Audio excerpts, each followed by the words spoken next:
Hello guys, I hope you all are doing good. So today we are going to learn about the chapter number 17. ठीक है, NIUS ये chapter 17 रहने वाला है, universal adult franchise and method of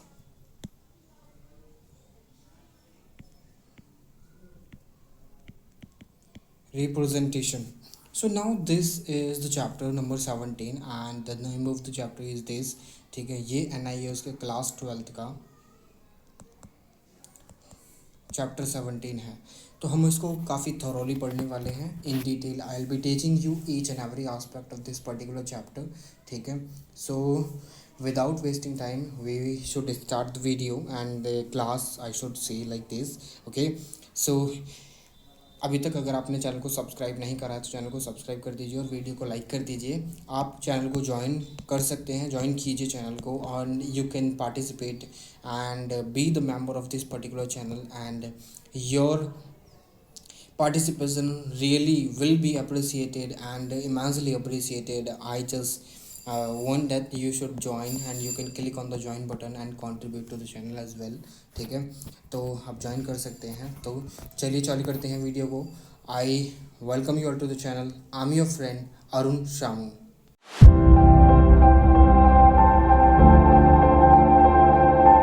So now I will be teaching you all the things. ठीक है, in this chapter सारी चीज़ें मैं आपको पढ़ाऊँगा। ठीक है, जस्ट अ सेकेंड, क्या चल रहा है भाई? नहीं ये नहीं भाई, मुझे मीटर नहीं चाहिए। ठीक है, तो मैं आपको पढ़ाने वाला हूँ फ्रेंचाइज के बारे में। Like what do you understand about the franchise, I will be teaching you this as well. ठीक है, but before that if you haven't subscribe the channel, do subscribe the channel and share the video with your friends and like the video as well. ठीक है, तो चलिए बढ़ते हैं आगे। ठीक है, तो यहाँ पर देखिए दो टर्म लिखे हैं, एडल्ट फ्रेंचाइज मतलब कास्ट करना, देना, वोट देना। ठीक है, एडल्ट फ्रेंचाइज का मतलब है एडल्ट से तो आपको समझ में आता है कि जिसकी उम्र तकरीबन एडल्टहुड में हो वो, ठीक है, उसको हम एडल्ट बोल देते हैं। फ्रेंचाइज मतलब देना, ठीक है, वोट देना। अब ये जितने भी लोग हैं जो एडल्टहुड में हैं उनको अगर अधिकार है वोट देने का तो उसको बोलते हैं एडल्ट फ्रेंचाइज। ठीक है, अब यूनिवर्सल एडल्ट फ्रेंचाइज का मतलब है कि जी कंट्री में जितने भी लोग रहते हैं उन सबके वो, और वो एडल्ट हैं, उन सबको कहीं ना कहीं अधिकार है अपनी सरकार चुनने का। ठीक है, वोट देने का, गवर्नेंस में पार्टिसिपेट करने का। ठीक है, तो इसका मतलब तो फ़िलहाल यही है। ठीक है, बाकी अगर कुछ और मतलब इन फ्यूचर इमर्ज होकर आता है और इनोवेट होकर आता है then I will be teaching you that as well. Because अब अगर ऐसा होने नहीं वाला है because it has only the single meaning. ठीक है, तो right of the people to vote and elect the representative is called franchise। ठीक है, वोट देना। ठीक है, अब यहाँ पर एडल्ट फ्रेंचाइज का मतलब होता है कि राइट नहीं, वोट देने का अधिकार जब सारे एडल्ट सिटीजन्स को दिया जाता है बिना किसी भेदभाव के, चाहे वो कास्ट के आधार पर हो, चाहे क्लास के आधार पर, कलर, रिलीजन या सेक्स के आधार पर, तो उसको हम एडल्ट फ्रेंचाइज बोलते हैं। ठीक है, अगर to deny any class of person from exercising this right is to violate the right to equality. ठीक है, अब हमारी कॉन्स्टिट्यूशन में, हमारे प्रीएम्बल में ही ये सारी चीज़ें लिखी रहती हैं। क्या लिखी रहती हैं? इक्वालिटी के आधार पर, इक्वालिटी वाली चीज़ें लिखी रहती हैं। ठीक है, इक्वालिटी प्रमोट की जानी चाहिए। ठीक है, तो ये सारी चीज़ें हमारे कॉन्स्टिट्यूशन में ऑलरेडी लिखी हुई हैं। ठीक है, अब यहाँ पर देखिए the exercise of right to vote adds to the individual self respect. उसके पास एक सेल्फ रेस्पेक्ट आती है कि हाँ भाई मैंने भी कहीं ना कहीं मेरे पास भी अधिकार है और मैंने भी वोट दी है और मेरी भी एक भागीदारी रही है सरकार को चुनने की। एक डिग्निटी इस्टेब्लिश होती है, एक सेंस ऑफ रिस्पॉन्सिबिलिटी इस्टेब्लिश होती है। उसको ये लगता है कि हाँ भाई अब मैं जो है ना कहीं देश में कंट्रीब्यूट कर रहा हूँ। ठीक है, उसके पास एक तरीके से जानकारी होती है। कोई दूसरा बंदा, उसके बच्चे पूछेंगे पापा ये फ्रेंचाइज क्या होता है, पापा ये वोट क्यों देते हैं। ठीक है, तो ये सारी चीज़ें भी कहीं ना कहीं उस इंसान के पास जानकारी रहनी चाहिए, उसको एजुकेशन मिलती है इन चीज़ों से। ठीक है, पॉलिटिकल पीपल अपने आप को पॉलिटिकल सोवरेन बोलते हैं, क्यों? क्योंकि वो कहीं ना कहीं राइट टू वोट का अधिकार रखते हैं अपने पास, अपनी गवर्नमेंट को चुनने का अधिकार रखते हैं, ठीक है। और वो ये भी अधिकार रखते हैं कि अगर कोई गवर्नमेंट उनके फेवर में उनके उनके लिए काम नहीं करती है, then they can kick them out, ठीक है।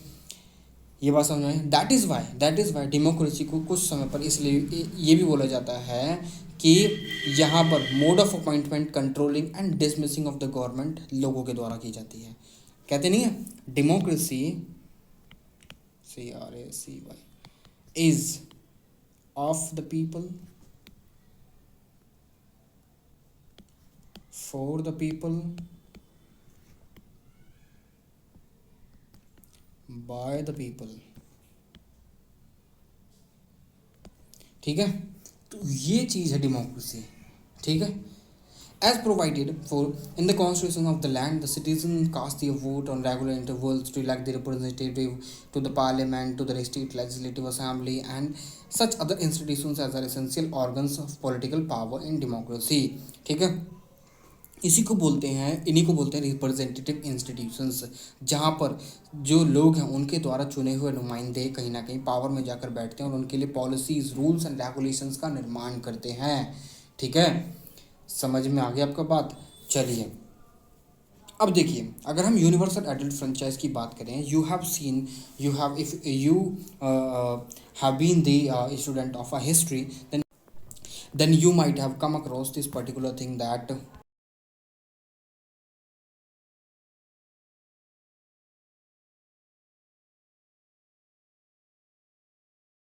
कि वोट के आधार पर ही तो काफ़ी लड़ाइयाँ हुई हैं, ठीक है।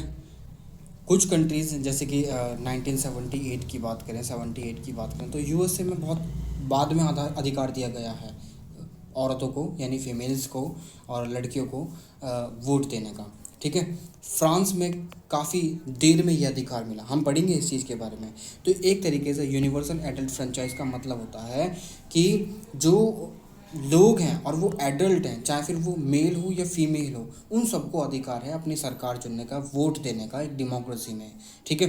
Till the second decade of the 20th century not all countries were practising universal adult franchise, many democratic system had restricted to male franchise only, और वो भी प्रॉपर्टी के आधार पर। जिसके पास अच्छी खासी प्रॉपर्टी है वो वोट दे सकता है, जिसके पास अच्छी खासी एजुकेशन है वो वोट दे सकता है, जो अदर क्वालिफिकेशंस कहीं ना कहीं अपने पास रखता है वो वोट दे सकता है। मतलब ओपन नहीं थी वोट देना किसी को भी, सब वोट नहीं दे सकते थे, ठीक है।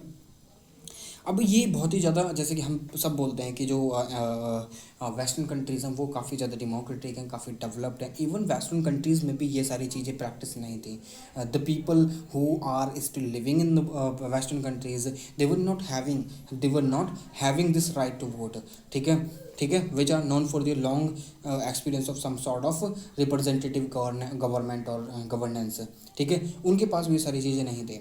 अब हम फर्स्ट वर्ल्ड वॉर की बात करें थे, तब तक भी नहीं आई थी, ठीक है। जैसे कि जो ग्रेट ब्रिटेन, अलाइड पावर जितने भी हुआ करते, great Britain, France, United state, ठीक है, जब वॉर हुई थी उस समय पर भी ये सारी चीज़ें कहीं ना रेस्ट्रिक्टेड थी, ठीक है। जर्मनी में ये 1919 में आई universal adult franchise, Great Britain में 1928 में आई, जिसे हम चार्टिस्ट मूवमेंट भी बोलते हैं। 1918 में Britain had granted franchise to the limited number of women, ठीक है, मगर decided that while all adult man, जो भी 21 साल के हैं वो दे सकते हैं वोट, ठीक है। मगर ये जो डिस्क्रिमिनेशन था वो 1928 में हट गया था, जब चार्टिस्ट मूवमेंट चल रही थी, ठीक है। ये बात आपको यहाँ पर समझनी होगी, ठीक है। Just a second. फ्रांस में जो कहीं ना कहीं बहुत ज़्यादा जिसमें मूवमेंट चली हैं, काफ़ी सारे जो यानी अवेकन मूवमेंट चले हैं, जिसे हम क्या बोलते हैं, रे रे रे रे रे ऐसे ही बोलते हैं, पुनर्जागरण बोलते हैं वैसे तो हिंदी में। मेरे को इंग्लिश में उसका वर्ड पता नहीं पड़ रहा, किसी के हिंदी में आ जाते हैं, किसी के इंग्लिश में आ जाते हैं, क्या बोलूँ मैं भी, ठीक है। तो यहाँ पर जो है ना काफ़ी लिबर्टी के लिए मूवमेंट चली थी, इक्वालिटी की मूवमेंट चली थी और फ्रेटर्निटी के लिए मूवमेंट चली थी, भाईचारे के लिए। तो ये सारी चीज़ें जब भी आई, मगर फिर भी यहाँ पर सेकेंड वर्ल्ड वॉर के बाद यहाँ पर यूनिवर्सल एडल्ट फ्रेंचाइज को कहीं ना कहीं ओपन करा गया था लोगों के लिए, ठीक है। स्विट्ज़रलैंड में 1973 में ये सारी चीज़ें हुई थी, ठीक है। और इंडिया में कॉन्स्टिट्यूशन को अडॉप्ट करा गया था 1949 में, तभी ये सारी चीज़ें कहीं ना कहीं इनकॉर्पोरेट कर दी गई थी कॉन्स्टिट्यूशन में। And the people were entitle the right to vote, ठीक है, who will be having 21 age. But ये जो एज थी 21 वो 61st कॉन्स्टिट्यूशन अमेंडमेंट के साथ जो है क्या कर दी गई थी, इसकी एज घटाकर 18 कर दी गई थी। Now the people whosoever having the age of 18 or above is or are entitled to vote in the election, ठीक है, ठीक है। एज ऑफ वोटिंग ये तो मैंने बता दिया। अब वोट के लिए देखिए आपको सिटीज़न होना बहुत ज़्यादा ज़रूरी है, 18 साल की आपकी उम्र होनी चाहिए और आप अनसाउंड माइंड नहीं होने चाहिए, ठीक है, कि आप किसी को भी वोट दिया नहीं। You should have this kind of reasonableness in your mind कि किसको वोट देनी है, क्योंकि ठीक है। अब must have not have been declare bankrupt और बाय अ कॉम्पिटेंट कोर्ट, ठीक है, कि आप जो है ना मतलब आप लेकर भग गए हो, आपको कहीं ना कहीं भगोड़ा करार दे रखा है तो आप वोट नहीं दे सकते, ठीक है। You must be a reasonable citizen of this country, ठीक है, ये चीज़ आपको समझ में आनी चाहिए। You should not be in the jail, ठीक है। तो यहाँ पर मेथड्स ऑफ रिप्रेजेंटेशन की बात करते हैं। देखिए मेथड्स ऑफ रिप्रेजेंटेशन की अगर मैं बात करूँ तो यूनिवर्सल एडल्ट फ्रेंचाइज सबको कहीं ना कहीं वोट देने का अधिकार प्राप्त करती है, ठीक है, अधिकार देती है।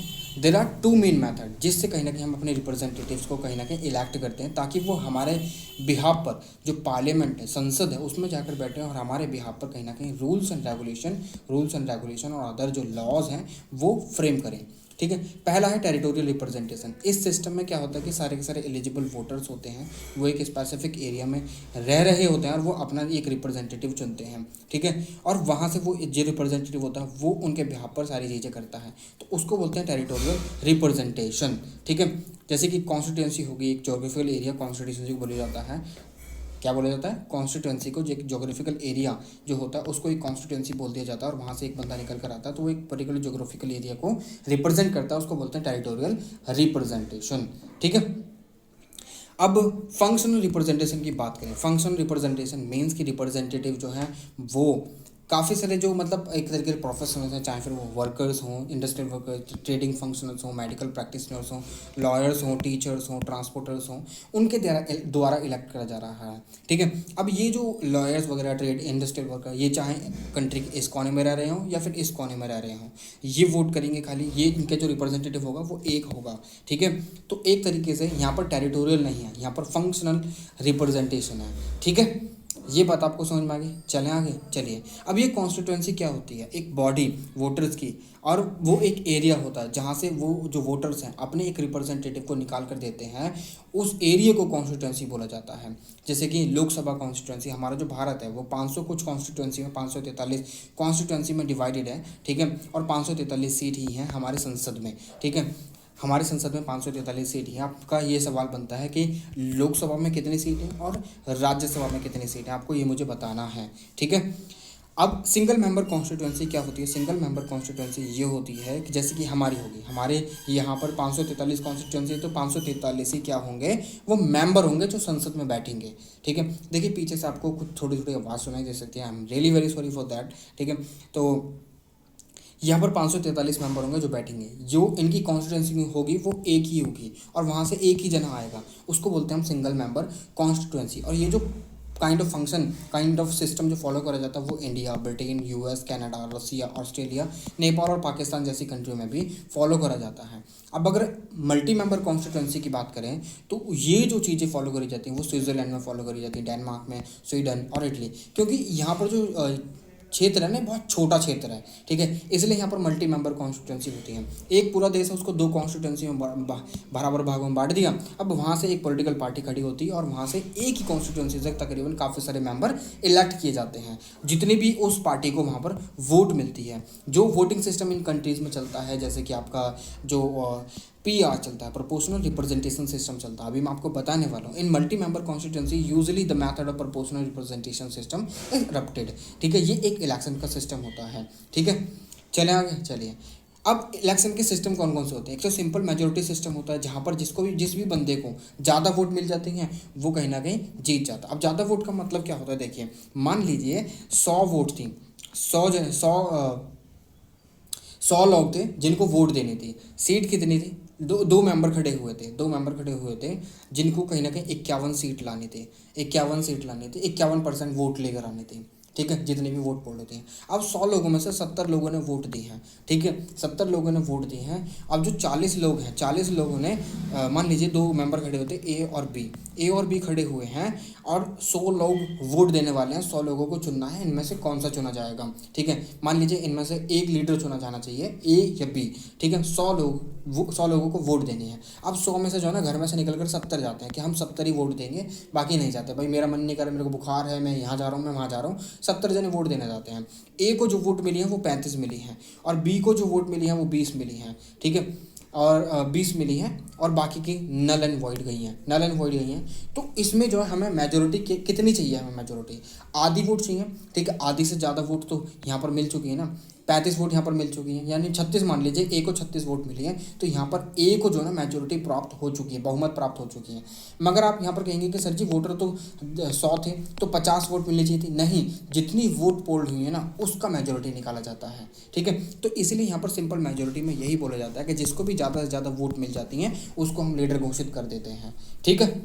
ये बात होगी। अब मान लीजिए सी भी कॉन्टेस्ट करता है और उसको जो है ना 35 और 20 कितने हो गए हमारे, 55 हो गए। 55 में से कितनी वोट बची आपकी, 15 वोट बची हैं। सी को 15 मिलती हैं, 15 और 20 35 यहाँ पर आ जाती हैं, ये 14 यहाँ पर होती हैं, 15 और 34 यहाँ पर आ जाती हैं। फिर भी 36 ए से कम है, तो यहाँ पर ए जो है ना कहीं बहुमत से जीत जाएगा, ठीक है। अगर ये दोनों कोलिशन भी बना लेते हैं, गठबंधन भी कर लेते हैं, तो भी एक ही सरकार बनेगी, ठीक है। अब मानकर चलिए ए को यहाँ पर मिलती हैं 34 मिलती हैं और बी को मिलती हैं यहाँ पर 19 सीट यहाँ पर मिलती हैं और सी को मिलती हैं यहाँ पर कितनी हो गई, 9 और 4 13, 9 और 4 13 और 3 और 4 और 5 53 हो गई। और यहाँ पर अब इसके पास कितनी बची, ऑब्वियसली 17 बची, ठीक है, 17 यहाँ पर बची है। अब इसको पूरी बहुमत नहीं मिली, इसको भी बहुमत नहीं मिली, इसको भी बहुमत नहीं। देखिए मेरा मैथ जो है ना थोड़ा सा वीक है, ठीक है, तो ज़्यादा मजे मत लीजिए। तो यहाँ पर देखिए बहुमत किसी को भी नहीं मिली। अब यहाँ पर हम बहुमत के लिए अब ए क्या करेगा, ए जो है ना बी के पास जाएगा कि भाई तू मेरे साथ सरकार बना ले, गठबंधन कर लेते हैं हम और अपने मज़े से सरकार चलेगी अपनी, ठीक है। या फिर ए जो है ना इसके पास जाएगा, सी के पास, तो इसके पास जाएगा तब भी गठबंधन सरकार बनेगी। तो एक तरीके से यहाँ पर मेजोरिटी गवर्नमेंट बन रही थी, यहाँ पर जो है ना कोएलिशन गवर्नमेंट बन रही है, ठीक है, गठबंधन सरकार, ठीक है। तो ये चीज़ होती है सिंगल पार्टी सिस्टम में, सिंपल मेजोरिटी सिस्टम में। अब हम बात करते हैं अदर, कहाँ गया भाई, एक और था 10 सेकंड बैलेट, हाँ देखिए क्यूमुलेटिव वोट सिस्टम की बात करें तो देखिए यहाँ पर 5 member are to be elected. मान लीजिए क्यूमुलेटिव वोट सिस्टम का क्या होता है, वोटर हैज़ मैनी वोटर्स, ठीक है।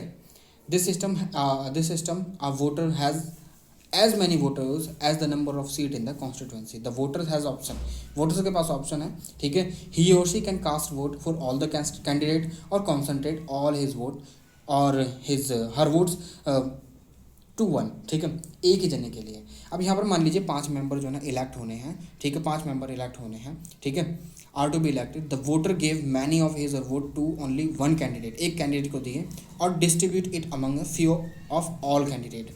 वोटर के पास ये चॉइस है कि वो 5 को भी दे सकता है, एक को भी दे सकता है, सारी की सारी वोट है, ठीक है। इसीलिए ये जो सिस्टम है इसको क्यूमुलेटिव वोट सिस्टम भी बोला जाता है, ठीक है। ये बात आपको समझ में आ गई, ठीक है। जैसे कि मान लीजिए एक कॉन्स्टिट्यूंसी है, एक कॉन्स्टिट्यूंसी में एक पार्टी है, जो वहाँ से एक 5 पार्टी हैं, ठीक है, 5 पार्टी हैं, पाँचों को जो है ना, पाँचों अच्छे काम करते हैं उस कॉन्स्टिट्यूंसी के लिए। और बंदे ये भी कैसे कर सकते हैं कि 5 को सेम वोट दे सकते हैं, इक्वल, और एक जने को भी सारी वोट दे सकते हैं। तो एक तरीके से ये वाला सिस्टम है। यहाँ पर लिमिटेड वोट का मतलब होता है कि इस सिस्टम में जो मल्टी मेंबर कॉन्स्टिट्यूंसीज हैं, from where minimum 3 candidate are to be elected. अब यहाँ पर देखिए 3 कैंडिडेट इलेक्ट होंगे, वहाँ पर यहाँ पर जो है ना इनको कहीं ना कहीं लिमिटेड 2 बंदों को ही कहीं ना कहीं वोट दे सकते हैं, तीनों को नहीं दे सकते, ठीक है। तो लिमिटेड वोट होती है इनमें कि इनको जो ना एक आध बंदे को या 2 बंदे को ही वोट देनी है, 3 बंदों को सारों को नहीं दे सकते हैं, सारों को वोट नहीं डाल सकते हैं, ठीक है। तो एक तरीके से ये वाला सिस्टम यहाँ पर होता है। Every voter can vote more than 1 candidate but he और she can not vote for all the candidate, ठीक है। ये बात समझ में मान लीजिए यहाँ पर 6 सीट हैं, 6 सीट हैं in a constituency. Every voter will have right to vote only for 4 candidate. 4 candidate को वोट करने का राइट है। वोटर या तो 2 कैंडिडेट, 4 कैंडिडेट को वोट कर सकता है, मगर सारों को 6 के 6 को नहीं कर सकता। ठीक है। अब ये सेकंड बैलेट सिस्टम क्या होता है? सेकंड बैलेट सिस्टम ये होता है कि यहाँ पर जो है ना मेजोरिटी लेकर आनी पड़ती है। If there are only 2 candidate contesting for the election of a single seat, एक सीट के लिए 2 कैंडिडेट हैं, 2 कैंडिडेट हैं ए और बी। ठीक है। मान लीजिए the one who secures the majority at least 50+1, ठीक है, is declare elected. In this case second ballot is held which means the voter are again cast after a few days. In the second ballot, only 2 candidates who had secured maximum number of votes in the first poll remain in the field. After voting, one of who secure more than 50 of the vote declare elected. अगर देखिए B को पहली बार में ही काफ़ी सारी vote मिल जाती हैं तो ये इलेक्टेड हो जाएगा, मगर हमें तो 2 कैंडिडेट चाहिए। ठीक है, 2 कैंडिडेट चाहिए। अब दूसरे को अगर इतनी सारी वोट नहीं मिल पाती तो इसको कहीं ना कहीं 50 से +1 51 तो लानी पड़ेंगे। अगर इसको 76 मिल चुकी हैं, 72 मिल चुकी हैं, ठीक है, और 150 लोग डाल रहे हैं तो इसको तकरीबन 51 तो लानी पड़ेगी, 51 तो लानी पड़ेगी, तभी ये जीत पाएगा। ठीक है, ये बात समझ में आई। एग्जाम्पल के लिए देखिए in a constituency 3 candidate are contesting elections. The total number of votes polled 12,000 है। वो candidate A secure 50,000 vote, candidate B secure 4,000 vote और कैंडिडेट सी ने 3,000 वोट। ठीक है। No candidate gets the absolute majority, जो कि 6,001 की मेजोरिटी है। ठीक है। This necessitates holding a second ballot, दोबारा से इलेक्शन करवाते हैं। The candidate in this case candidate see who has secured least number of vote is dropped. तो यही है एक तरीके से जो हमारा होता है ना प्रोपोर्शनल रिप्रेजेंटेशन सिस्टम, जिसको लीस्ट वोट मिलती है वो ड्रॉप्ड हो जाता है। अब जो कैंडिडेट सी को मिली थी 1500 वोट दोनों के खाते में चले जाएंगे। ठीक है। As such the contest now remains between A and B. B secures majority at the second poll, then the B and A and not A will be declared successful. This system is practiced in France for the election of president. ठीक है, ये बात आपको समझ में आई। पता है क्या कि यहाँ पर 2 बार इलेक्शन हुए हैं, बाई इलेक्शन 2 बार इलेक्शन करा दिए। ठीक है, क्यों? क्योंकि हमें मेजोरिटी चाहिए। अगर किसी ने मेजोरिटी हासिल नहीं करी, दोबारा मेजोरिटी करवाई, तो यहाँ से सी को ड्रॉप करवा दिया कि भाई तुम्हें तो लोग ज़्यादा पसंद ही नहीं कर रहे हैं। अब लोगों के पास 2 ही चॉइस रह गई, या तो ए में से चुनो या बी में से। पहले ए के पास 5,000 वोट थी, मगर दूसरे बार जब इलेक्शन हुआ ए और बी के बीच में, बी ने जो है ना तकरीबन 7,000 वोट हासिल कर ली और ए के पास 5,000 ही रहे या 6,000 रह गए, तो एक बी को यहाँ पर इलेक्ट कर दिया जाएगा। ठीक है। मगर प्रोपोर्शनल रिप्रेजेंटेशन सिस्टम में पता क्या होता है, सी की जो वोट है ना वो ट्रांसफर हो जाएंगे और बढ़ जाएंगे ए में और बी में। तो ए के पास कितनी हो जाएंगी, जो 1500 वोट मिला दें तो 6,500, 6,500। ठीक है, 6,500 हो जाएंगे और बी के पास कितनी हो जाएंगी 5,500, 5,500 वोट हो जाएंगे। तो यहाँ पर देखिए जब ए की जो सी की जो वोट थी वो ट्रांसफ़र करी गई ए और बी के पास, तो जो ए था वो क्लियरली विन आउट होकर आ रहा है, और इसी को हम सिंगल ट्रांसफरेबल वोट सिस्टम भी बोलते हैं। जो लोगों के द्वारा लिस्ट पसंद करा जाता है ना, उसकी जो वोट है वो बांट दी जाती है। ठीक है। मान लीजिए देखिए यहाँ पर मैं आपको बताता हूँ, जस्ट अ सेकेंड, मैं 1 मिनट से मिटा देता हूँ, है ना, मुझे थोड़ा सा वक्त दीजिए। मिट जा भाई, गेले गेले छो।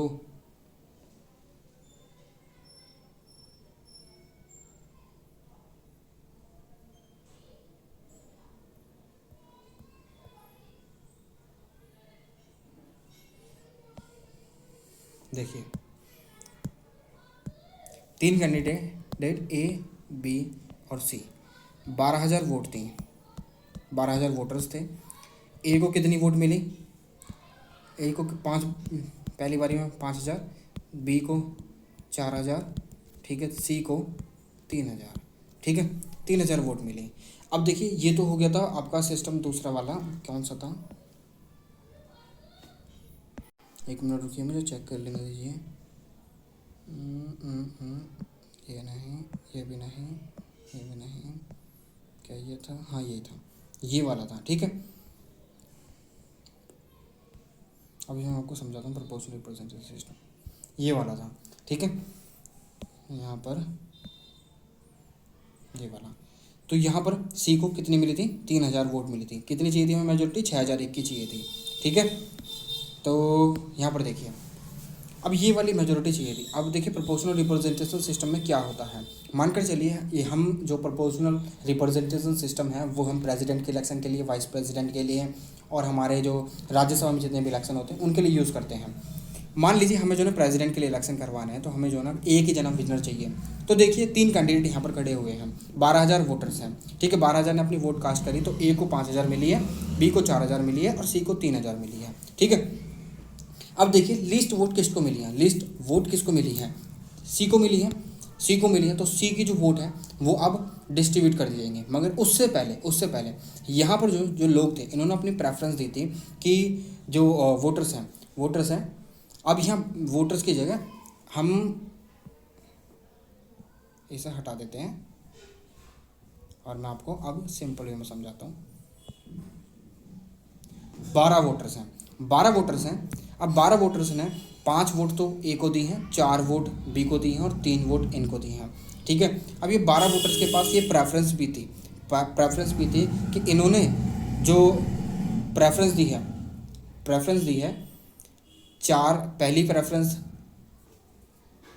जो 1, देखिए 2, 3, 4, 5, 6, 7, 8, 9, 10, 11 और ये 12 हैं, ठीक है। इसने जो प्रेफरेंस थी ए को दी, बी को दी, ए ए ए ए और ए, यहाँ पर बी बी और ये बी और ये बी, सी सी सी। अब यहाँ पर देखिए इन्होंने 5 तक इन्होंने जो दूसरी प्रेफरेंस दी है वो किसको दी है, इन्होंने दी है, मान लीजिए कि 4 तक जो प्रेफरेंस गई है वो गई है बी बी बी बी और यहाँ पर ए ए ए ए ए और यहाँ पर जो गई है, ये इनकी जो प्रेफरेंस गई है वो गई है बी बी बी, ठीक है। अब देखिए तीसरी प्रेफरेंस यहाँ पर सी सी सी सी, यहाँ पर इन्होंने दोबारा से सी को दिया, सी को दिया, सी को दिया, सी को दिया, सी को दिया, ए, ठीक है। ऐसे यहाँ पर इनकी प्रेफरेंस गई है। तो पहली बार में सी को सबसे लीस्ट वोट मिले थे, तो यहाँ पर हम सी को जो है डिस्कार्ड कर देंगे। यहाँ पर अब 2 ही कैंडिडेट बचेंगे, ए और बी। तो सी यहाँ से भी गया, ठीक है, क्योंकि सबने लीस्ट वोट दिए हैं इसको और तीसरे नंबर की प्रेफरेंस रही है इसकी। अब इसकी जो वोट बची हैं वो 3 बची हैं। तो सी तो अब क्या है, अखाड़े में ही नहीं है, अब इसका तो खेल खत्म, इसको काट दो। अब हम काट देते हैं अब 2 ही बचे हैं, ए और बी। अब जो सी की वोट थी 3, हमें 3 ही तो वोट, 12 ही तो वोटर्स हैं। 12 वोटर्स में तो ऑलरेडी इन्होंने प्रेफरेंस दे दी है ना, ठीक है, इन्होंने अपनी प्रेफरेंस दे दी है। तो अब हम सी की वोट देखेंगे कि सी वालों ने अपनी दूसरी प्रेफरेंस किसको दी थी, ठीक है, कि सी वालों ने अपनी दूसरी प्रेफरेंस किसको दी है, बी को दी है। बी को हम 3 वोट ट्रांसफ़र कर देंगे, ठीक है। तो यहाँ पर कितनी वोट हो जाएंगी, टोटल 7, और ए के पास अभी कितनी रही हैं, 5 रही हैं। तो अब आप खुद ब खुद देख सकते हैं हमें कितनी वोट चाहिए थी, 6 वोट चाहिए थी, 6 से ज़्यादा चाहिए थी। तो 6 से ज़्यादा तो हमारे पास है 7 वोट है। तो बी क्लियरली अब विनर होकर आ रहा है। हम यहाँ पर प्रेसिडेंट किसको बना देंगे, बी को बना देंगे भाई साहब। तो ये है प्रोपोर्शनल रिप्रेजेंटेशन सिस्टम का सिंगल ट्रांसफरेबल वोट। इसी तरीके से वोट ट्रांसफ़र होती है, ठीक है। मैंने बस काउंटिंग कम करी है, अब वहाँ पर हज़ारों की तादाद में वोट जो है ट्रांसफ़र होती हैं, ठीक है। तो ये बात रही आपके प्रोपोर्शनल रिप्रेजेंटेशन सिस्टम की, ठीक है। तो मैंने आपको ये वाला सिस्टम भी बता दिया, द सेकंड बैलेट सिस्टम, और ये प्रोपोर्शनल रिप्रेजेंटेशन सिस्टम भी बता दिया, ठीक है। आपकी बुक में डिटेल में लिखा है, बट जो मैंने एग्जाम्पल दिया है उससे ही वही लिखा है उसमें भी, ठीक है।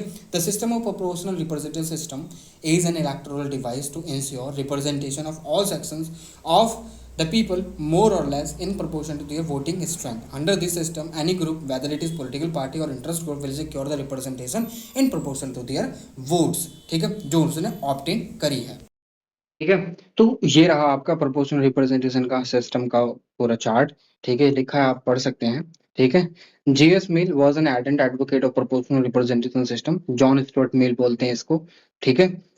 तो इसमें कुछ ऐसा नहीं होता जैसे कि हमारा सिंपल मेजोरिटी सिस्टम चलता है, ऐसा नहीं चलता है। ठीक है, तो यहाँ पर सिंगल ट्रांसफरेबल वोट कैसे होती है वो मैं भी मैंने आपको बता दी है।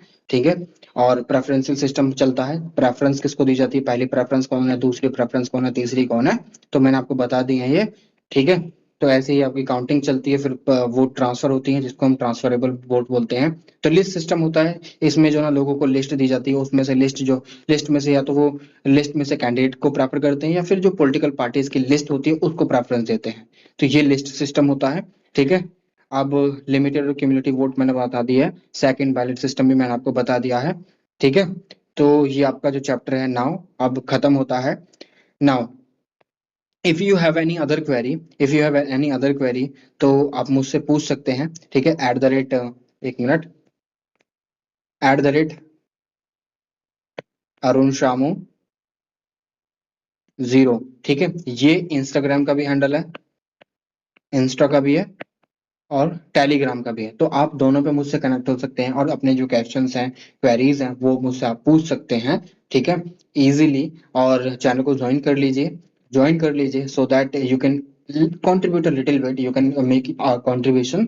ठीक है, तो ज्वाइन कर सकते हैं, पार्ट बन सकते हैं चैनल का। ठीक है, and I will B highlighting your comment, your things on a priority basis. ठीक है, तो चैनल को सब्सक्राइब कीजिए और अपने दोस्तों के साथ शेयर कीजिए, वीडियो को लाइक कीजिए और ये सब्सक्रिप्शन वाला बटन दबा लीजिए। नीचे आपको सब्सक्रिप्शन का बटन भी आ रहा होगा, उसके साथ में बेल आइकन है उसे बटन दबा दीजिए सो दैट की नोटिफिकेशन आपको पहले ही पहुंच जाए जब भी मैं वीडियो अपलोड करूं। And videos are coming on daily basis. तो चलिए मिलते हैं एक और नई वीडियो में एक और नई इन्फॉर्मेशन के साथ, तब तक के लिए मैं आप लोगों से विदा लेना चाहूंगा। जय हिंद।